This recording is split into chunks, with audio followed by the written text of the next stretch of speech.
ধনপুরের পর বিশালগড়ে ডেঙ্গু। বৃহস্পতিবার বিশালগড় মহকুমায় প্রথম ডেঙ্গু আক্রান্ত রোগীর শনাক্ত হয়। খবর পেয়ে দ্রুত রোগীর বাড়িতে ছুটে যান বিশালগড় মহকুমা স্বাস্থ্য আধিকারিক জ্যোতির্ময় দাস সহ মেডিকেল টিম। বিশালগড় মহকুমা স্বাস্থ্য আধিকারিক জানিয়েছেন, বিশালগড় ঘনিয়ামারা ১ নং ওয়ার্ডের বিচন্দ্র পাড়ার বাসিন্দা মানিকচন্দ্র রায় জ্বর নিয়ে দুদিন আগে বিশালগড় মহকুমা হাসপাতালে ভর্তি হয়েছিলেন, কিন্তু তার স্বাস্থ্যের কোনো উন্নতি না হওয়ায় চিকিৎসকরা তাকে জিবিপি হাসপাতালে রেফার করে দেয়।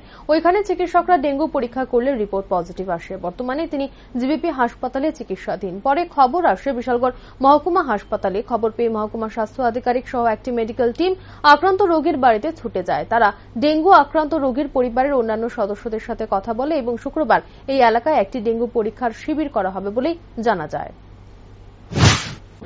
আধা ঘন্টা আগে হঠাৎ করে খবর পেলাম আসার মাধ্যমে, আপনাদের মাধ্যমে খবর পেলাম যে এই শ্রীনগরে আসে ঘনিয়ামারার পাশাপাশি একটা জায়গাতে একজন ভদ্রলোকের এই ডেঙ্গু পজিটিভ ধরা পড়েছে।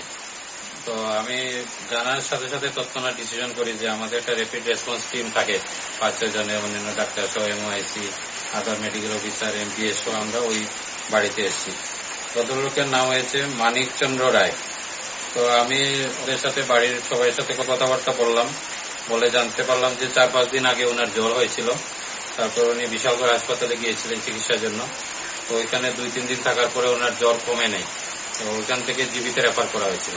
তো জিবি যাওয়ার পরে ওনাকে টেস্ট করার পরে ডেঙ্গু পজিটিভ ধরা পড়েছে। তো এখন স্যার জিবিতেই আছেন? হ্যাঁ, এখন উনি চিকিৎসাধীন জিবিতেই আছেন এবং উনি সুস্থ আছেন। আশপাশে কি আর কারোর এরকম পাওয়া গেছে ডেঙ্গু? আমরা তারপরে আমাদের যে এখানে শ্রীনগর সাব সেন্টারে এমপিডব্লিউসিএইচ ওরা আছে, তো ওদের কন্ট্যাক্টে ওই বাড়ির কন্ট্যাক্টে যারা ব্যক্তি ছিলেন ওদের টেস্ট করানো হয়েছে। তো এখন পর্যন্ত পজিটিভ কাউকে পাওয়া যায়নি। কি কি পদক্ষেপ নেওয়া হবে? আমরা ওনাদের বাড়ির সবার সাথে আলোচনা করেছি। তো প্রিলিমিনারি যা যা করার, বিশেষ করে ডেঙ্গু সাধারণত আপনারা জানেন যে মশার কামড় থেকে হয়, যে মশা সাধারণত দিনে বেলা কামড়ায়।